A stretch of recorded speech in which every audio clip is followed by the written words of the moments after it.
કમોસમી વરસાદે સુરત પાલિકાની પોલ ક્ષતિ કરી મેયરના દાવા વચ્ચે ભરાયા પાણી। સુરતમાં આજે વહેલી સવારથી કમોસમી વરસાદે પાલિકાની પ્રી મોન્સૂન કામગીરી સામે અનેક પ્રશ્નો ઊભા કર્યા છે।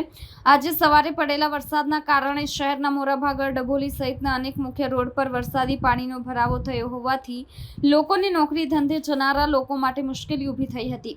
ચોમાસા દરમિયાન પાણીનો ભરાવો થાય તેવી રીતે આજે અનેક વિસ્તારમાં પાણી ભરાતા લોકોની મુશ્કેલીઓ વધી છે।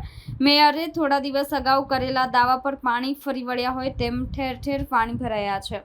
સુરત પાલિકા દ્વારા ચોમાસા પહેલા પ્રી મોન્સૂન કામગીરી હાથ ધરવામાં આવી છે અને આ કામગીરી યોગ્ય રીતે થાય તે માટે સતત મોનિટરિંગ પણ થઈ રહ્યું છે, પરંતુ અચાનક તૂટી પડેલા વરસાદે પાલિકાની પ્રી મોન્સૂન કામગીરી સામે અનેક સવાલો ઊભા કર્યા છે।